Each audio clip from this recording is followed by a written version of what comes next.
Thank you, Sam. I'd like to welcome everybody, starting with Namaskar, starting with Sam Pitroda ji, Aarti Krishna ji, Mohinder Singh ji, George Abraham ji, Pradeep Samla ji, Bhullar ji, Gurdev Haier ji, leaders on the dais, and dear members of IOC, ladies and gentlemen, I'd like to welcome all of you here and wish you happy Onam and happy Ganesh Chaturthi.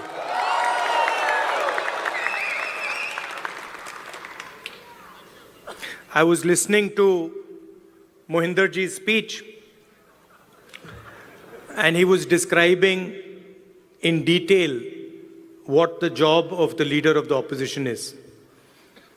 He said, opposing the government in parliament. He said, not letting them run a dictatorship. And he gave a list of 3 or 4 things that define what a leader of opposition is supposed to do. This is true. One can say that those are all elements of the job.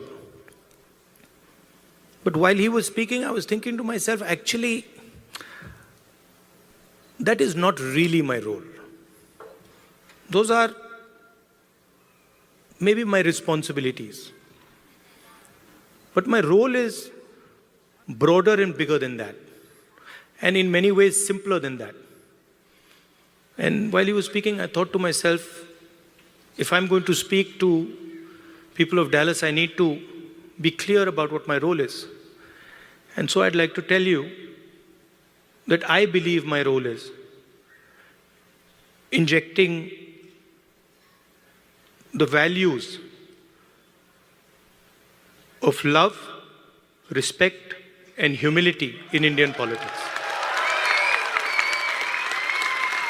I think what is missing in our political system and across parties, love, respect, and humility. Love to all human beings, not necessarily only of one religion, one community, one caste, one state, or to those who speak one language. Respect to everybody who is trying to build an India, not just the most powerful, but the weakest. And humility, not in others, but in oneself. So I think that is how I see my role. And if you were to ask me 5 years from now, do you consider yourself successful? I would look at these 3 things. I would say, have I helped bring the idea of love into the forefront of Indian politics? Have I helped make politicians and others, and myself in particular, more humble? Have I increased the respect that people have, that Indian people have with each other? Those would be the values that I would be thinking about. Of course, what Mohinder ji said would also form part of my work. Now, we started here with the Indian national anthem. And while the national anthem was playing, I was thinking to myself that this song mentions all our states. And it mentions them all equally. It does not start by saying, this state is the best, and this state is the second best, and this state is the third best. The song basically describes India as a union of states. Very much like the United States. So often people say, oh, we share the fact that we are the two biggest democracies. But we share another very important fact, that we are both union of states. The United States, whose national anthem we also played, and in our constitution, it's clearly stated, India, that is Bharat, is a union of states. Which means, just like in the United States, no state is superior to any other state. No religion is superior to any other religion. No language is superior to any other language. My brother who's wearing a turban there deserves the same respect as somebody who doesn't wear a turban. We cannot say, look, we don't like him because he wears a turban, and we like him because he doesn't wear a turban. Or, he speaks Tamil, so we don't like him. And he speaks Hindi, so we like him. Or, he speaks Malayalam, so we don't like him.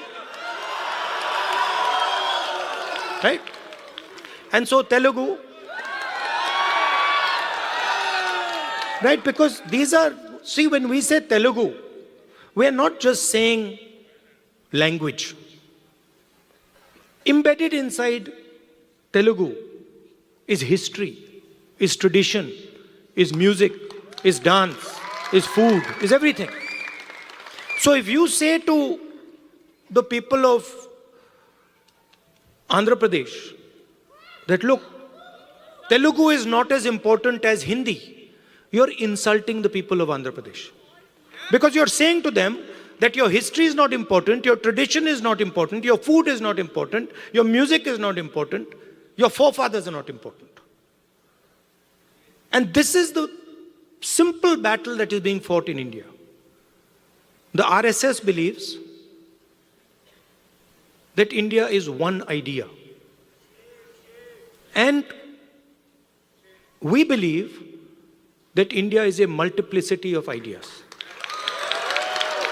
And we believe, by the way, very much like the United States, we believe that everybody should be allowed to participate. We believe that everybody should be allowed to dream. Everybody should be given space, regardless of their caste, language, religion, tradition, history. This is the fight. And the fight was crystallized in the election, when millions of people in India clearly understood that the Prime Minister of India is attacking the Constitution of India. Because what I am saying to you, union of states, respect to languages, respect to religions, respect to traditions, respect to castes, this is all in the Constitution. Every single word that I have said to you is in the Constitution. The foundation of modern India is the Constitution. And what people understood in the election clearly, and I saw it happening. When I used to raise the Constitution like this, people understood what I was saying. They were saying that the BJP is attacking our tradition, attacking our language, attacking our states, attacking our histories. And most importantly, what they understood was that anybody who is attacking the Constitution of India is also attacking our religious tradition. Right? And that is why in my first speech in Parliament, you must have noticed, when I described Abhay Mudra, the fact that this is a symbol of fearlessness and it is present in every single Indian religion. You can look, you go on the internet and you can see Every single Indian religion, Guru Nanak ji holds his hand like this. Shiva holds his hand like this. Every single Indian religion, the hand is a symbol of fearlessness. And when I was saying this, the BJP could not stand it. They don't understand. And we are going to make them understand. You see, and the other thing that happened that was very beautiful, that in fact I was amazed that it happened so quickly, was that fear of the BJP vanished, disappeared, gone. And we saw that immediately, within minutes of the election result, nobody in India was scared of the BJP or the Prime Minister of India. So these are huge achievements, not of Rahul Gandhi or the Congress party. We are peripheral. These are huge achievements of the people of India who realized, of democracy, of the people of India who realized that we are not going to accept an attack on our constitution. We are not going to accept an attack on our religion. We are not going to accept an attack on our states. Now finally, I'm speaking to people in Dallas. And who are you? You are people who have come from India. And the values that I have been describing, values of the Constitution, values of respect, values of humility, you carry them inside your heart. You have them in your blood. So when you came to this country, you did not come with arrogance. You came with humility. You did not come with hatred. You came with love and affection. And you did not come with disrespect, saying that, we are come to America and who are these people? We'll show them. No, you came with respect. So inside your heart is respect, is love, humility. And you are our ambassadors in one way. You're the bridge between these two unions. United States of America and Union of States, which is written in our Constitution. And so you have a very important role. Because the relationship between these two unions is going to determine the future of both these unions.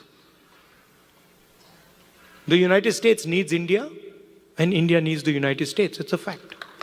We cannot get away from it. So you have a very important role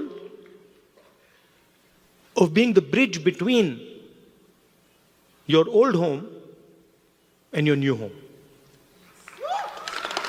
Right? And in my view, you should travel freely between these two homes, and you should bring the idea of India to the United States and the ideas of the United States to India. Sam said that I had promised that I will go to Dallas. And it's true. But I would like to say that our trip was supposed to be longer, and we were supposed to go to New York, Washington, California, and Texas, and Chicago. And then we had to shorten the trip. And so I told Sam, look, I have promised the people of Dallas, so we have to go to Dallas. And so we included Dallas in our itinerary. And I think it was a very good idea. 100%. We'll come to Chicago. Love you. And we included Dallas. And I think it was a very good idea because Dallas is thriving. Texas is thriving. A lot of technology is moving here. And I can see that all of you are doing a tremendous job in raising the flag, raising the Indian flag here. So I'd like to thank you. And I'd like to also tell you that it's important that the ideas you carry of humility, of affection, of respect, you spread them between in our community here and also among the people of India. Thank you very much. Namaskar.